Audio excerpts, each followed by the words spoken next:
Com a palavra, o nosso querido amigo de Campina Grande, nosso Rossandro.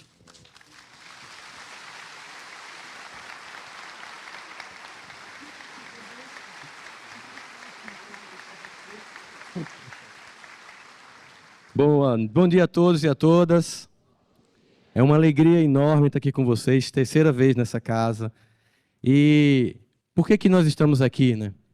Eu acho que algum dia, em algum momento, nós somos tocados por uma mensagem que disse assim: vinde a mim todos que estão cansados, que eu vos aliviarei. Então, todo mundo que busca qualquer templo no mundo, e como Eunice falou muito bem, essa prece tão linda, congregando a ajuda do alto para todos os missionários de Deus em todos os campos da fé no mundo, alguns que estão distorcendo essa visão do sagrado, que precisam retornar ao chamado original de que nós não estamos aqui para ser objeto de culto, porque o verdadeiro a ser adorado é Jesus. Então nós estamos aqui com esse sentimento. Mas esse sentimento de vinde a mim, vós que estáis cansados, que eu vos aliviarei, ele tem encontrado, digamos assim, um embate com o mundo em que tem aumentado a depressão, a angústia, a ideia de desistir da vida. Nós vivemos uma geração que, ironicamente, é a que mais tem liberdade política, histórica, sexual, cultural, e, ao mesmo tempo, é a que mais desiste da vida, é a geração de jovens que mais se corta, que mais vive ansioso, que mais vive com sentimento de abandono. E o que aconteceu? Por que esse convite não tem sido mais traduzido na nossa vida com uma mudança, com uma leveza de alma? É porque muitas vezes nós vamos ao encontro dessa paz e esquecemos que ela é proporcionada pelo coletivo. Nós vivemos essa experiência porque quando nós nos sentimos acolhidos, e é por isso que essa casa continua só crescendo, e toda vez que eu venho está maior, porque há um sentimento claro de acolhimento. Às vezes eu escuto de algumas pessoas dizerem assim, não, aqui é grande demais para acolher. Acolhimento não tem a ver com tamanho, tem a ver com intenção. Quando você tem intenção, a gente tem hoje aqui 4.000 pessoas no mínimo ao vivo, né? Quando você tem intenção, que você se sente acolhido, as pessoas vêm. Mas mesmo esse acolhimento, qualquer que seja ele, passa por um filtro que é o meu filtro, que é como eu vejo o acolhimento que acontece na minha família, no meu relacionamento, no meu trabalho, na instituição religiosa que eu frequento. Muitas vezes passa pelo filtro da minha própria visão de mundo, que pode estar distorcida pelas minhas dores, pelo meu não acolhimento pessoal. Então vamos começar primeiro por um ponto. Vinde a mim, vós que estáis cansados, que eu vos aliviarei. Jesus não para aí. Ele continua. Esse alívio, ele não vem de graça. Ele não vem como uma concessão, tipo, venha do jeito que você vier e continue sendo quem você quer e eu vou te aliviar. Não. Vinde a mim, vós que estáis cansados, e eu vos aliviarei. Aprendei de mim, que sou brando e pacífico de coração. O alívio não vem de uma entrega sem uma mudança pessoal, de se tornar uma pessoa branda e pacífica de coração. E o que tem acontecido conosco? Nós temos focado na divergência, na discórdia, na divisão religiosa, política, ideológica, por time de futebol. O que a gente puder usar como elemento para se dividir, a gente se divide.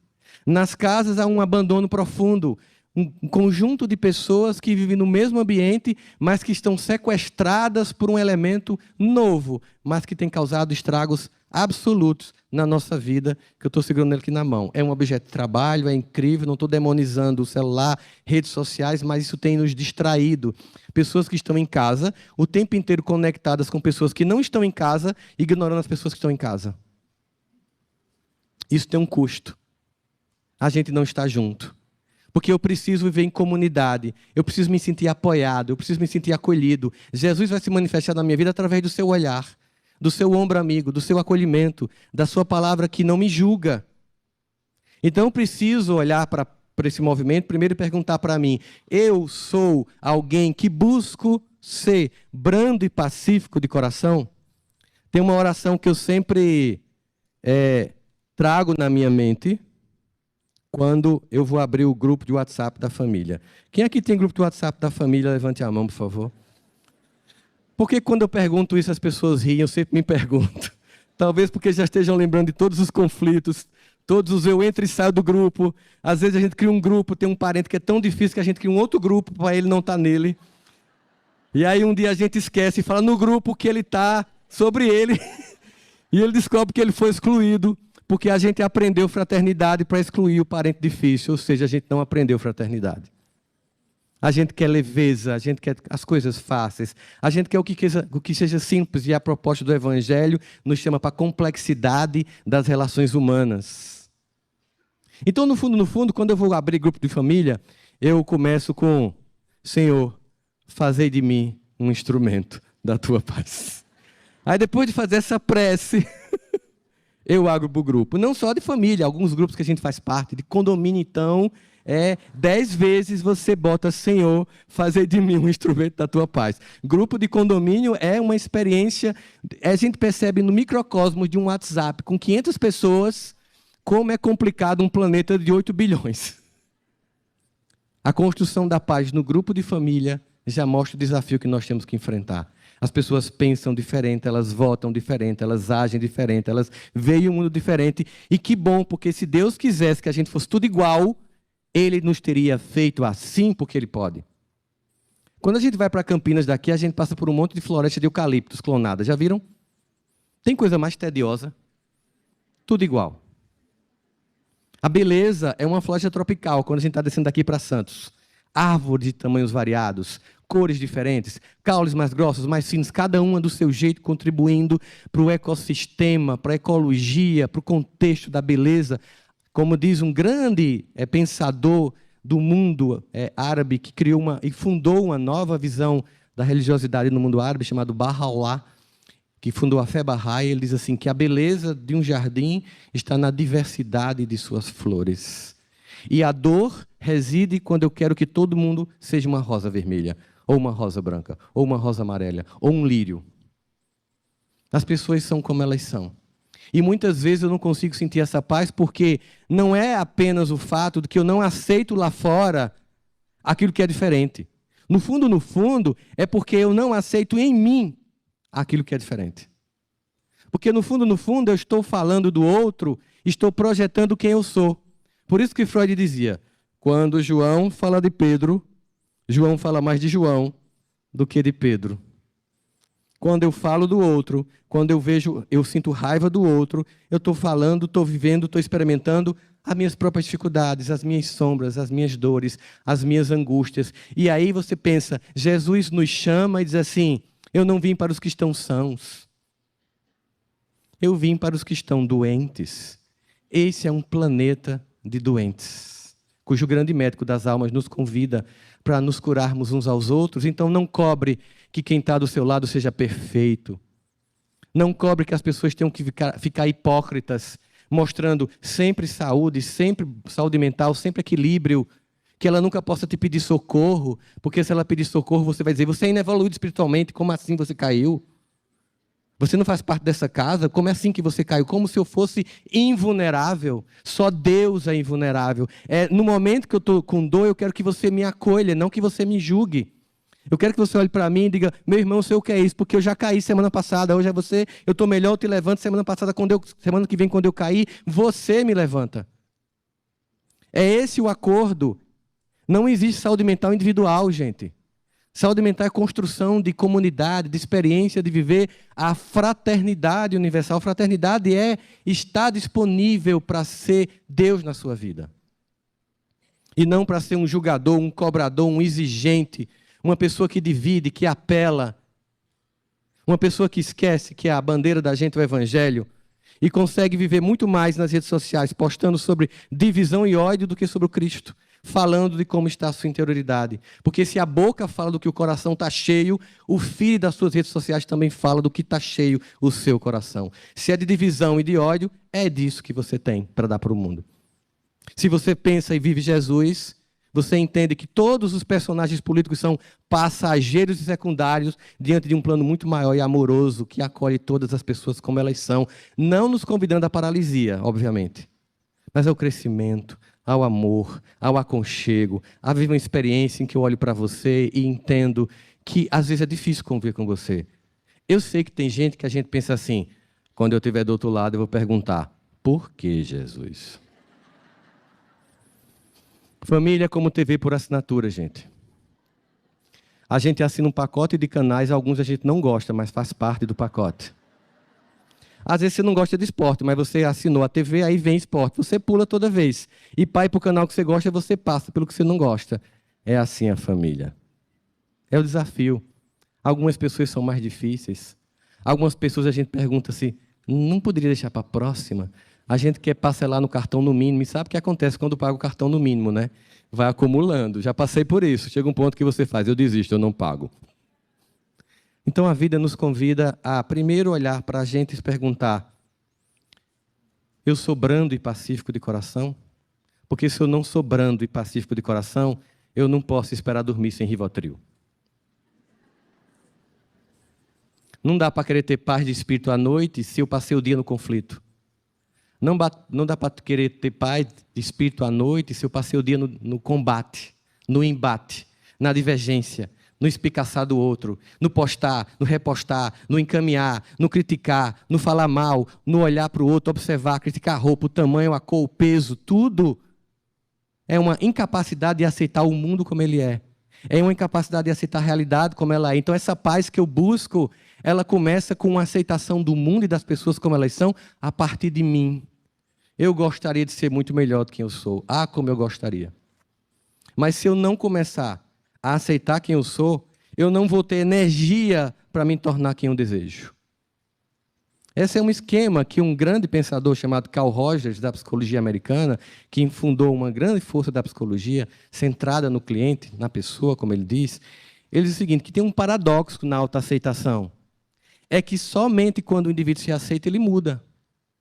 Porque enquanto eu não me aceito, eu me critico, eu me menosprezo, de que eu sou menor, que eu sou incapaz, que eu sou idiota, que eu sou ridículo, que eu sou burro, que eu sou pobre, que eu sou feio. Eu gasto tanta energia na minha vida para me criticar, para me menosprezar, que eu não tenho força para mudar.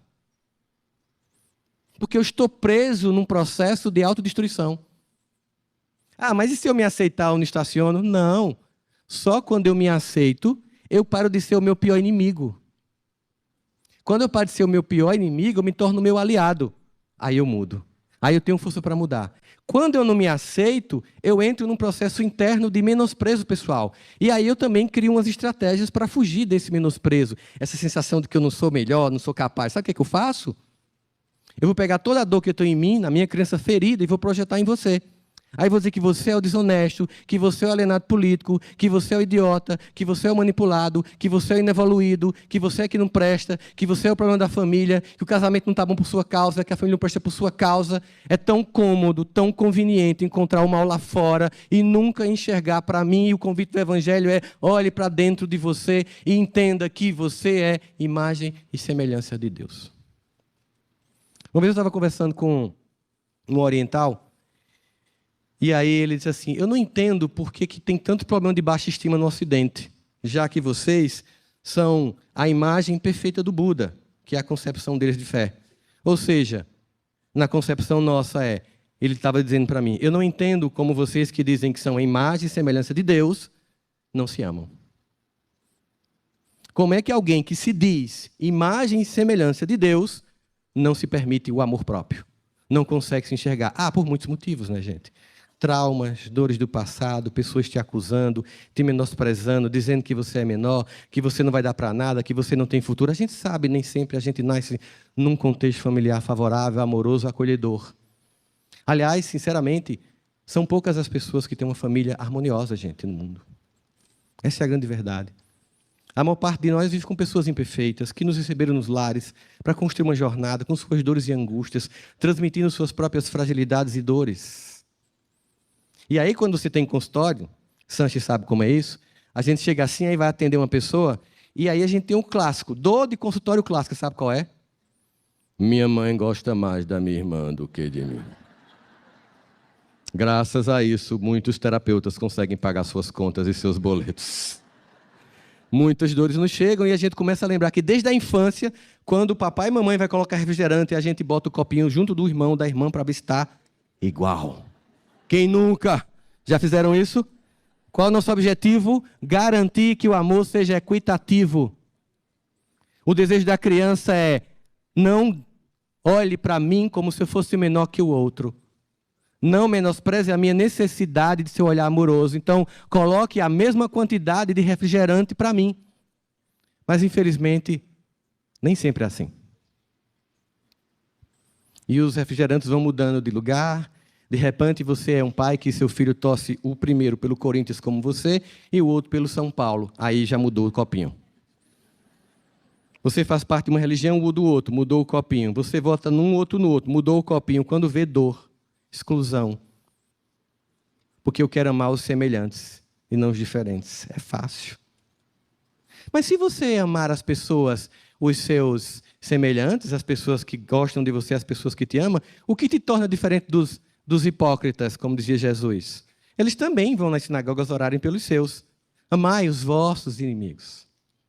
Orai pelos que perseguem você. Amai os seus parentes que não votam como você, que não têm a sua religião, que não torcem pelo time de futebol que você torce.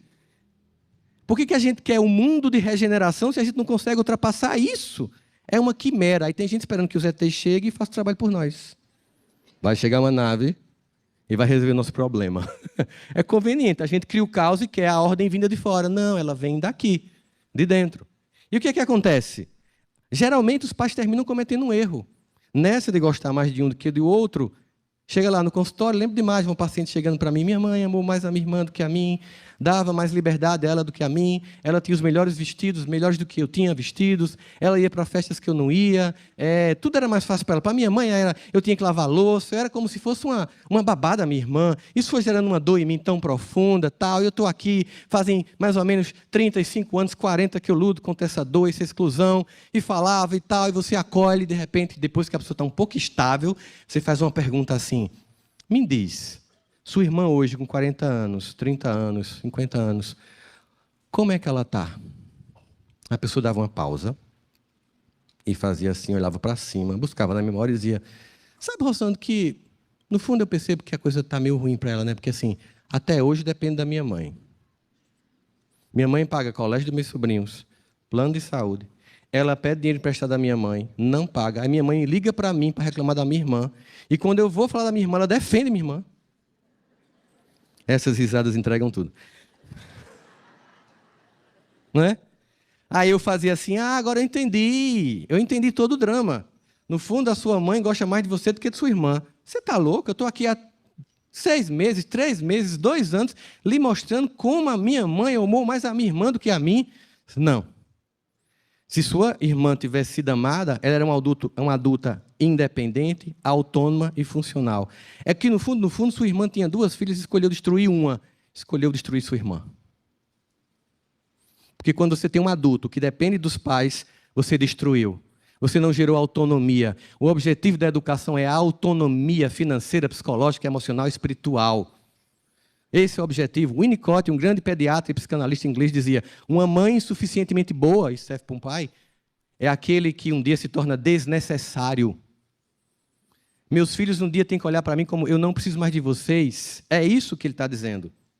Não porque eu não te amo, mas porque você me deu condições de viver com minhas próprias forças. Você me treinou para andar com as minhas próprias pernas. Você mostrou para mim que o mundo não era fácil, para que com o seu amor, mostrando as dificuldades, eu superasse para enfrentar um mundo que lá fora não tenta me parar com amor, mas com dor. E nós temos um monte de adultos infantilizados. E eu estou aqui só elencando um conjunto de variáveis que explica por que Jesus faz um convite. Vinde a mim, vós que estáis cansados, que eu vos aliviarei. E por que a gente não sente esse alívio? Não porque ele não oferece, mas porque aprendei de mim, que sou brando e pacífico de coração. E que nos convida ao crescimento, à maturidade. A você entender o seu papel no mundo. O que você veio fazer aqui? Eu posso passar a vida dizendo que eu sou uma vítima das circunstâncias, de algo que aconteceu comigo. Eu vou mostrar para vocês que, no fundo, a gente é mais forte do que a gente imagina. Aqui ao redor, e aqui nas altas salas, tem umas 4.000 pessoas, fora quem está vendo online. Mas vamos pegar esse número de 4.000 pessoas que estão aqui ao vivo. No mínimo, estou sendo até, digamos assim, eufêmico. No mínimo, 1.000 pessoas que estão aqui foram abusadas na infância. E a prova da sua força é que você está aqui buscando Jesus. Ou seja, a pessoa não te destruiu. Tem marcas? Tem. Tem memórias? Tem. Mas ela não te venceu. você não se tornou um abusador. Ela não criou em você um vício.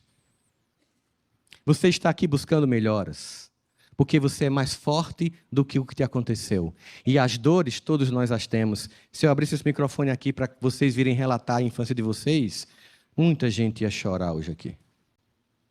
As dificuldades que já passaram, os lutos que já enfrentaram, as traições afetivas que já passaram, as dores que já provocaram nos outros e as dores que já provocaram em você, você estaria aqui ouvindo muitas histórias e percebendo assim, realmente, ele veio para os que estão doentes. Nós estamos aqui atendendo um convite de doentes da alma, então eu não posso cobrar que você seja perfeito. Você não pode cobrar que eu seja perfeito. Eu não posso criar um novo farisaísmo. Eu não posso fingir evolução. Uma vez eu fui num centro, e a pessoa que... Uma das pessoas que fazia parte do centro, a voz é bem assim, bem William Bonner. Mas na hora da prece fazia, amados irmãos. Aí um dia eu perguntei, por que tu muda a voz? É incorporação? Não, é porque é para dar mais doçura. E por que você acha que, amados irmãos, não é doce também? No passado eu achava ridículo hoje. Hoje em dia eu entendo assim como o desejo de ser alguém.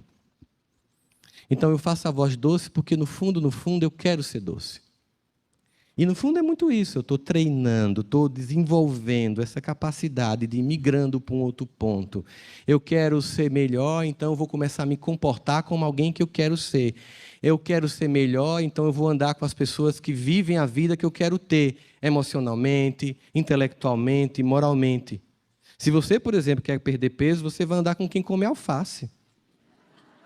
Não é com quem vai para a feijoada. Não é não? Você tem que ser estimulado por esse contexto. Se você quer, por exemplo, aprender inglês, tem que andar com quem está falando a língua e não com um monte de gente que fala a sua língua.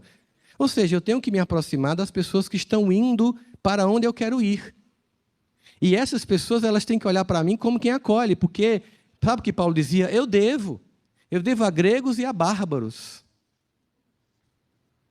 O que ele dizia?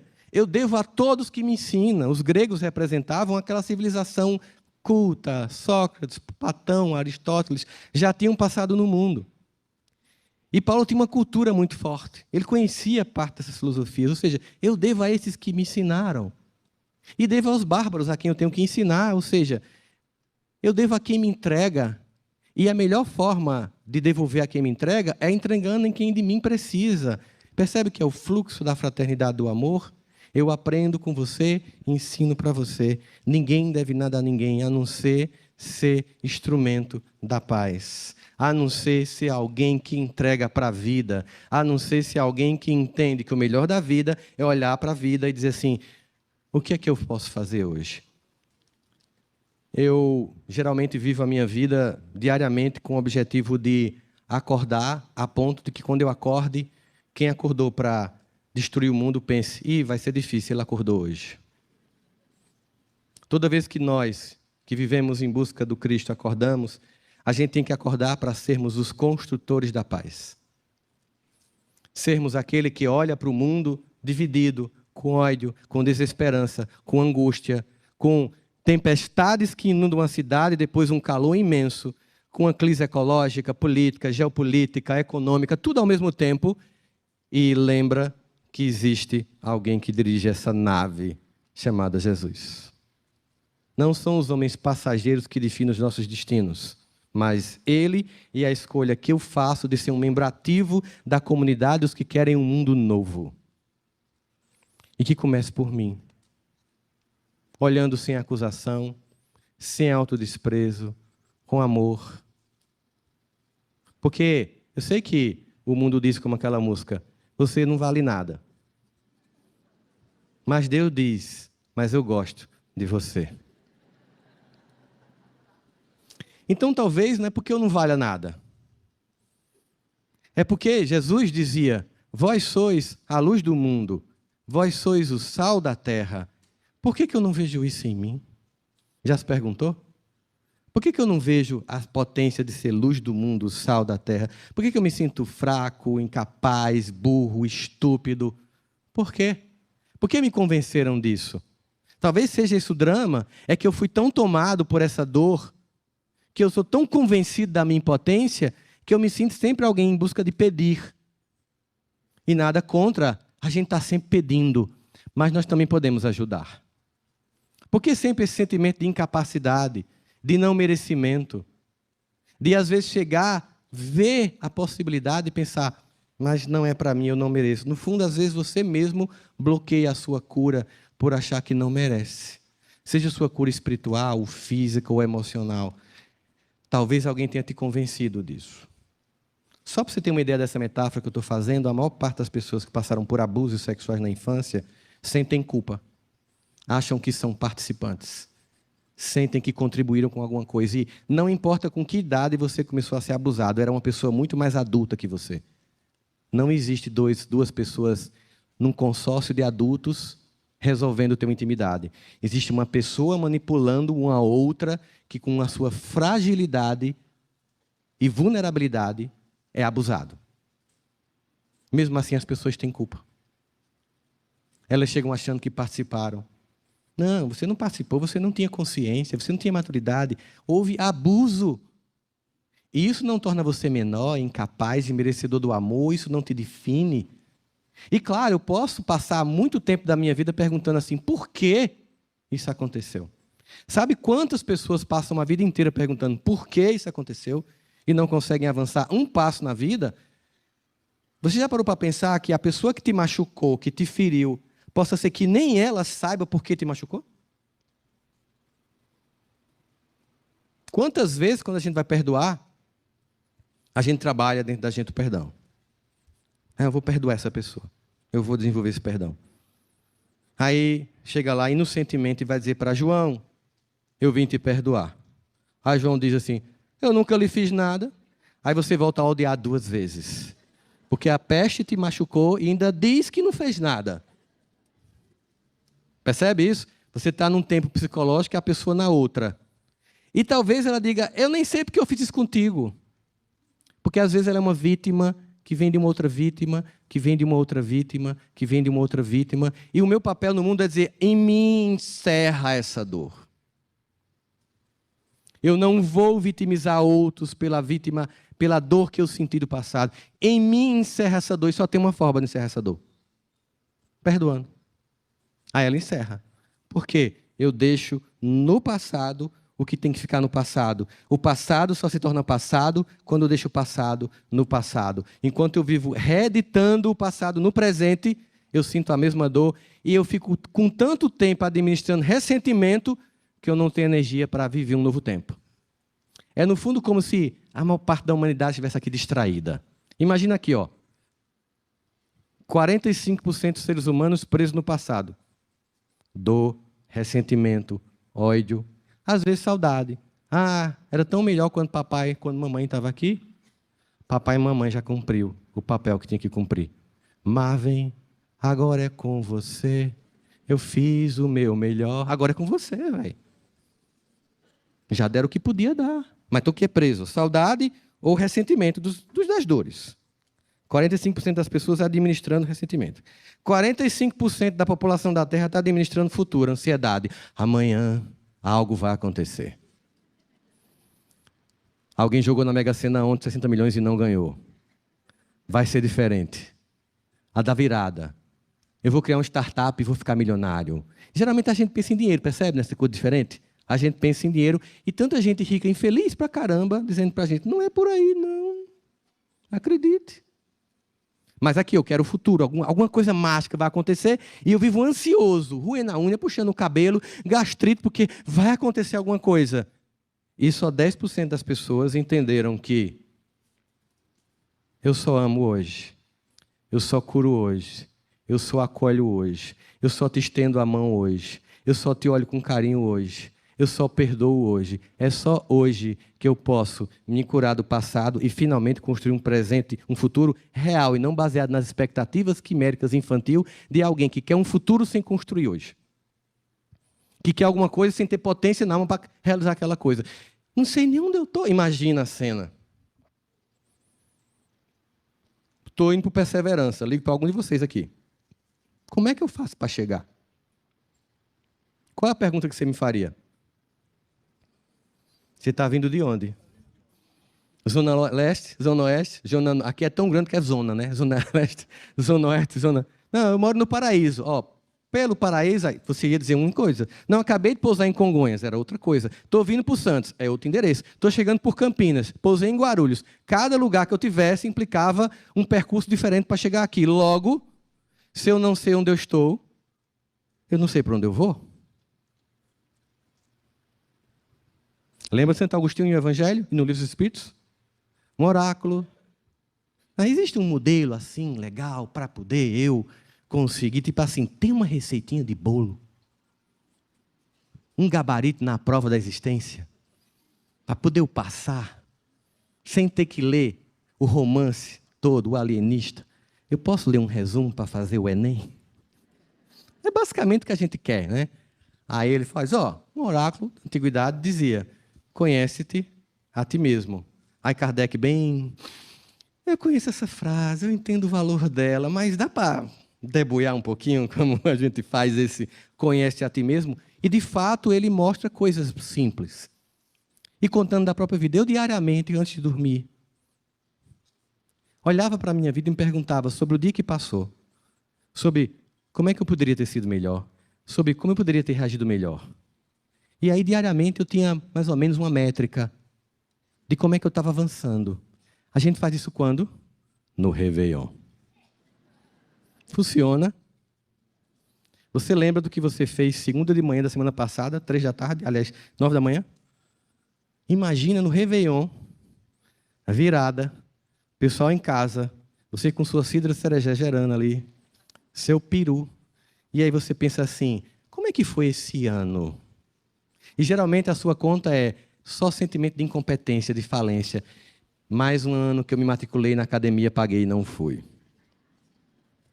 Mais um ano que eu prometi cuidar da minha saúde e não cuidei. Mais um ano que eu prometi caminhar e não caminhei. Aí começa em 2025 já se sentindo incompetente, falido, incapaz. Então vamos fazer uma avaliação justa. Quando você de noite levanta, antes de dormir, faz uma avaliação justa, você pensa assim, 2024, mais um ano em que eu amei. Mais um ano em que eu cuidei das pessoas que eu amo. Mais um ano em que eu trabalhei honestamente para pagar minhas contas. Mais um ano em que eu tentei cuidar da minha saúde mental, com o mundo tentando me enlouquecer e eu colaborando. Então, as métricas invisíveis precisam ser vistas. Isso chama-se, sabe o quê? Gratidão. Tem uma música que a gente cantava na evangelização que diz assim, se sinto a dor tentando desabar a beleza que há e que existe em mim, se sinto que as trevas tentam me anuviar, querendo me mostrar que a dor não tem fim. Aí a música diz, tento logo recontar todas as bênçãos que há. É preciso acordar num dia de angústia e de dor e lembrar as bênçãos que existem. Eu queria contar com vocês. Quem aqui vai voltar para uma casa onde você tem onde dormir? Levante a mão. Agradeça. Quem aqui acordou e tomou um banhozinho quente ou frio, dependendo da vontade, e tomou um café e veio para cá? Agradeça. Quem aqui, quando terminar essa reunião com Jesus, vai voltar para casa e tem pessoas que te amam, outras nem tanto, mas estão lá, faz parte. Quem aqui sabe que amanhã, segunda-feira, você tem o ganha-pão da sua vida? Tem gente que não tem nada disso. Eu elenquei aqui coisas que tem gente que não tem absolutamente nada disso. O Amigos do Bem, que é um projeto que essa casa ajuda muito a sustentar, sabe disso. Hoje à noite eu estou indo para o Malawi, na África. A gente vai chegar lá, junto com a Fraternidade Sem Fronteiras, num campo que nós temos ao lado de um campo de refugiados, de pessoas que estão vindo da guerra na República Democrática do Congo, em que as pessoas cortam as outras. E nós tivemos que tirar 370 crianças de um posto que a gente tinha no Congo, porque a área que a gente estava, muitos estavam chegando lá na guerra e estavam matando todo mundo, e estuprando todo mundo no caminho. E nós tivemos que passar a noite inteira resgatando 370 crianças. Mais outras milhares estão lá, ou nem mais estão lá. Portanto, lembre o que você já tem. Lembre que você vai voltar para casa com saúde. Lembre todas as bênçãos que já existem, porque se você é incapaz de contar as bênçãos que são visíveis, jamais você conseguirá dimensionar as bênçãos invisíveis que diariamente o Pai de amor joga sobre nossas vidas. A gente não sabe quantas coisas poderiam ter acontecido para a gente não chegar aqui, e a gente chegou. Essa é uma grande escola, gente. E a gente trabalha com escolas, e às vezes eu chego numa escola e eu vejo um monte de criança no intervalo correndo, saindo, louca.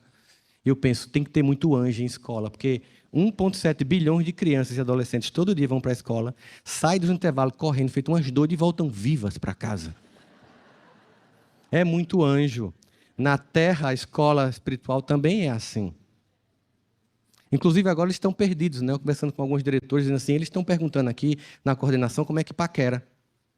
Como é que pisca o olho, como é que sabe se a pessoa está dando sinal, porque viviam, desde que nasceram, geração digital, né?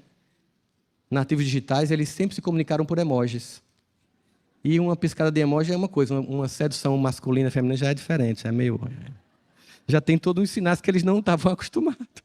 Não sabem sensualizar, não sabem identificar os sinais. Eles estão tendo que voltar a aprender. Que bom que proibiram os celulares na escola. Seria bom também que os pais diminuíssem o uso do celular em casa. Tem muito pai, muita mãe querendo botar o filho mais cedo para dormir. Bota o celular mais cedo para dormir, para a família interagir, para a gente conviver. Porque para a paz que a gente quer sentir, tem que ter compromisso. É muito mais fácil dizer assim, toma, me deixa em paz. Claro que uma hora ou outra faz parte de um dia cansativo. Você chega em casa com um monte de coisa para fazer. E a criança querendo sua atenção. E você não tem todo o tempo do mundo, pontualmente. Ok, antigamente era a TV, hoje é o celular, mas não é para ficar o tempo todo. E você percebe como vicia, que quando você tira, né, Jaime? A criança grita como se tivesse sido roubada a droguinha que ela estava usando. Ela vocifera feito cachorro roendo o osso. Para você sentir como isso é viciante. Adultos idem, viu? Então nós precisamos olhar para o mundo e entender. Eu tenho um compromisso. Meu compromisso é cuidar de mim, cuidando de você. Se isso aqui é um hospital, nós somos ao mesmo tempo pacientes e cuidadores. Em algum momento da vida, você pode estar muito mais paciente, precisando do apoio. Em outros momentos da vida, você pode estar mais disponível para cuidar das pessoas. Mas, meus irmãos, existe uma multidão de pessoas indiferentes à dor no mundo. Preocupada apenas em crescer profissionalmente, financeiramente, como o canto da sereia do sucesso individual. Ao mesmo tempo, a ideia de que pessoas que têm uma vida digna de nota são pessoas celebradas. Ou seja, pessoas que têm visibilidade, alcance, que as pessoas conhecem, como se só essas pessoas fossem especiais. Para os olhos de Deus, somos todos. Como dizia Paulo, ele não faz acepção de pessoas, ele não faz diferenciação de pessoas. Nós, no mundo doente, sim. A ideia de que se você não tem uma vida glamourosa, sua vida não é interessante. É uma ideia que diz assim, a vida ordinária, ou seja, comum, ela também pode ser tida como ordinária, ou seja, sem sentido, ruim. A pergunta é, voltar para casa hoje e ter um almoço, a família te esperando, é o que a maior parte dos seres humanos tem. Isso é uma vida ordinária. Ela é ordinária no sentido ruim ou não? No sentido bom. É extraordinário voltar para casa e ter gente te amando e te esperando. Isso não é ordinário. É extraordinário chegar aqui e sentir a presença de Deus. Isso não é ordinário, isso é extraordinário. É extraordinário chegar aqui e ficar louvando os nossos irmãos aqui e mudando o nosso padrão vibratório para aquilo que Emmanuel chama de estado de prece. Elevar o padrão. Isso é extraordinário. É extraordinário chegar aqui e pessoas que estão aqui, não melhores que vocês, virem aqui para falar do Cristo. Isso é extraordinário. É extraordinário que Ele tenha vindo nos salvar de nós mesmos, das nossas dores, nos convidando, sim, a ser luz do mundo, sal da terra, mas para que a gente entenda, se eu sou luz do mundo, sal da terra, eu tenho que iluminar pessoas.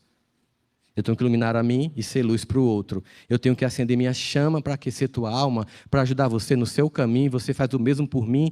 E isso é a fraternidade construída, vivida, vindo, acontecendo. A fraternidade que vai se expressando.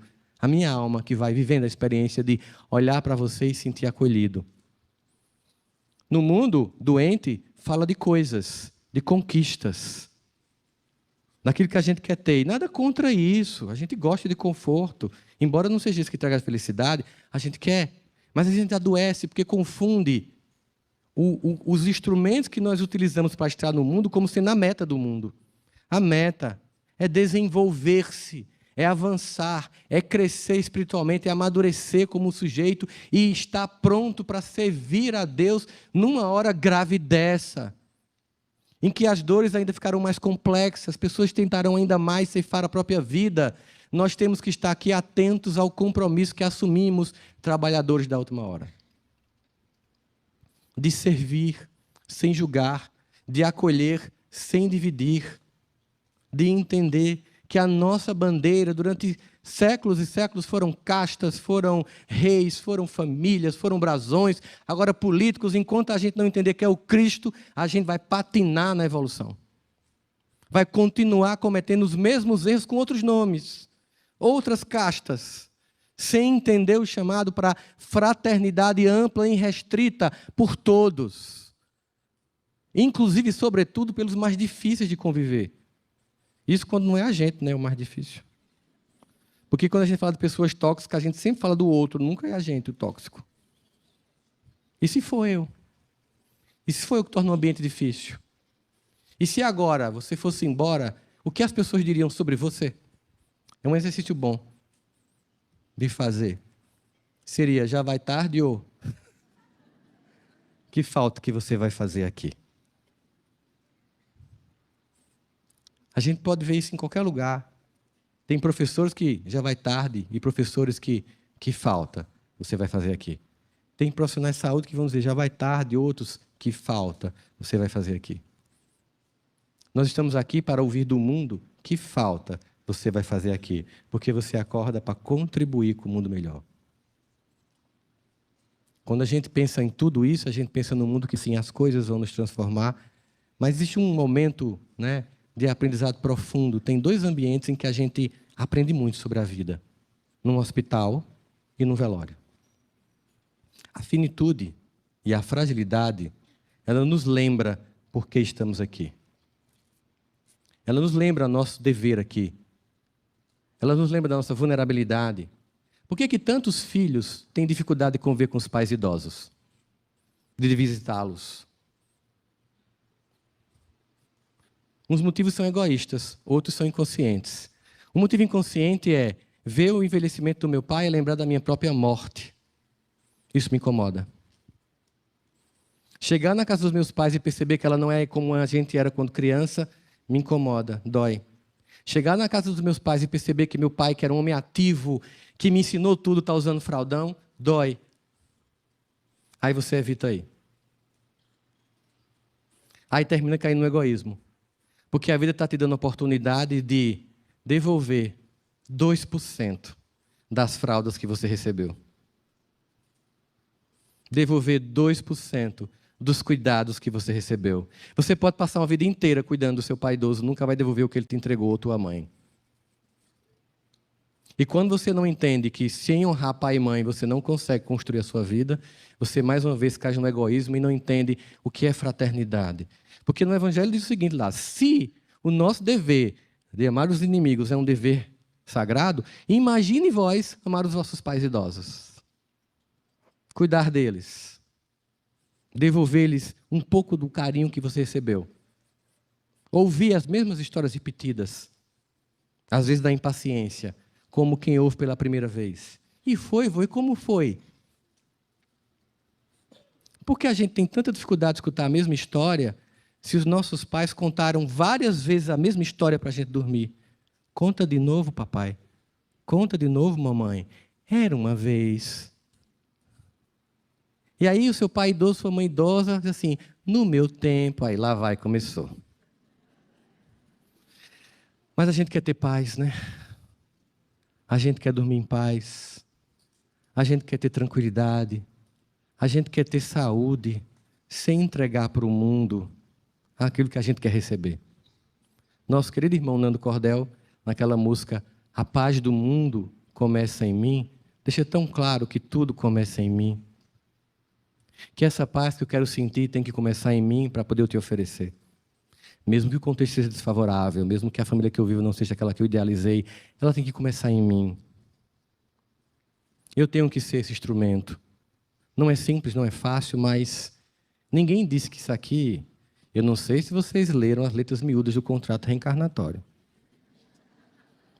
Aquelas parecendo receita de Rivotril que você abre, tem não sei quantas páginas. Pode acontecer que, lá no final, no rodapé, Inimon me dizia assim, você está indo para uma ilha paradisíaca de Caras. Botar uma havaiana e ficar numa rede de frente para o mar durante 40, 70, 80, 90 anos. Não. Ninguém disse isso. O que Jesus disse foi, o mundo jaz no maligno.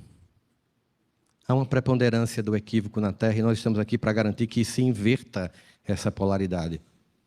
Então eu tenho que ser instrumento da paz. E aí onde eu vejo ódio, eu não levo ódio, eu não levo divisão, eu não instigo o outro. Eu tenho que levar o amor. Porque a boca fala do que o coração está cheio. Onde houver ofensa, eu tenho que levar o perdão. Todo convite, essa oração que não foi de Francisco de Assis, mas que ele viveu ela, é que a gente entenda, convite é, construa o seu céu dentro de você, porque ele vai se refletir. Essas telas que vocês estão vendo é fruto de uma reflexão que essa câmera faz desse ambiente. Se você, quando acorda, e o que você olha para o espelho não é o que você gosta, não brigue contra o espelho. Não fique com raiva da sua imagem transmitida no espelho. Mude sua imagem. Eu não estou falando aqui de estética, não. Estou falando aqui de alma. Se quando você olha para a sua alma não sente que ela está legal, é um convite, não é uma acusação. É dizer assim, ok, alma querida, vamos nos esforçar. Vamos um dia de cada vez. Eu gosto de ser mais educado, mais gentil, mais sensível, mais ponderado. Saber silenciar mais. Por enquanto não consigo. Antigamente, quando eu fazia uma coisa errada, eu fazia idiota. Eu não dizia idiota, não. Tinha outras coisas, mas o ambiente não permite. Aí, veja só. Se alguém que eu amo chegasse para mim e dissesse, eu fiz isso, eu ia dizer, idiota? Não, calma. Eu entendo você, eu já fiz. Mas isso não define quem você é. Eu fui agressivo ontem. Você é agressivo todo dia ou ontem? Num momento difícil, de mais angústia, você foi agressivo. Isso não define quem você é. Você é uma pessoa boa e pode melhorar. Pode segurar um pouco mais, pode calar um pouco mais, pode silenciar um pouco mais e pode ser um instrumento a mais de paz. Nós estamos aqui recebendo esse convite de Jesus. Ele que veio aqui sem necessidade de vir, mas veio pelo amor imenso que tem por nós. Nos mostrar todo um caminho de calvário para a construção do eu maior. Nos convida para isso, para sermos remédio na vida do outro. A gente descobre isso quando está, por exemplo, com um parente na UTI e vai visitar. E encontra um monte de outros parentes na UTI conversando. Aí um dia você está lá, o seu parente melhora, o outro desencarna. E você pensa, pode acontecer com o meu, aí você apoia. E você sente naquele momento que ninguém está perguntando em quem você votou, que time você torce, qual é a sua religião. Eles querem olhar Deus em você. Quando a gente está num velório, as pessoas chegam perto da gente que ama, bota a mão do ombro, não precisa dizer nada. É como se dissesse, eu já passei por isso, eu sei que é saudade, eu estou aqui para dizer você não está só. Eu não perguntei em quem ela vota, que religião ela tem, que time ela torce, que país ela é, que língua ela fala. Ela mostrou cuidado, amor, acolhimento. Eu não vou conseguir vencer essa guerra sozinho. Eu preciso de cada um. Nós precisamos uns dos outros. Essa é uma batalha nossa. Nós não estamos aqui com a promessa de salvação individual. O Espiritismo chama para um outro contexto de redenção coletiva. Nós estamos aqui para fazer uma redenção coletiva da humanidade. Não é para que eu garanto o meu e você que se vire. E não é a ideia de que eu vou para um condomínio, ficar lá e você que aguenta a violência, porque mesmo quem mora em condomínio, um dia sai para comprar o remédio e encontra toda a dor do mundo que ele quer colar fora. Ele sai do carro blindado e entra na farmácia. E toda a dor do mundo que ele quer colocar lá fora, para que a família fique bem, o resto do mundo que se exploda, vai encontrar com ele. Porque o objetivo aqui é que todos sejam felizes e que eu garanta o compromisso para que isso aconteça. Que eu seja instrumento na tua vida para que a sua vida melhore emocionalmente, intelectualmente, que eu te ensine, que eu te instrua, enquanto aprendo, quando te ensino e me instruo novamente. Enquanto cada um quiser viver por conta própria, enquanto as pessoas buscarem Deus para ter um projeto só para si, não para um mundo, a gente vai continuar ouvindo. Vinde a mim, vós que estáis cansado, que eu vos aliviarei. E daremos um ponto a isso, sem continuar lendo o texto que diz: aprendei de mim, que sou brando e pacífico de coração. E que o mestre da brandura e da pacificidade chegue no coração de cada um de vocês, que estão aqui, que estão nos vendo online, ou vão ver esse vídeo depois. Que chegue e escute o que vai no coração de vocês, acolha e convide para a transformação. Porque nós estamos aqui em busca da resposta para as dores humanas. Jesus de Nazaré. Muita paz no coração de vocês. Um beijo no coração. Obrigado. Deus abençoe. Deus abençoe vocês. Obrigado pelo carinho. Obrigado. Deus abençoe vocês. Muita paz, muita paz.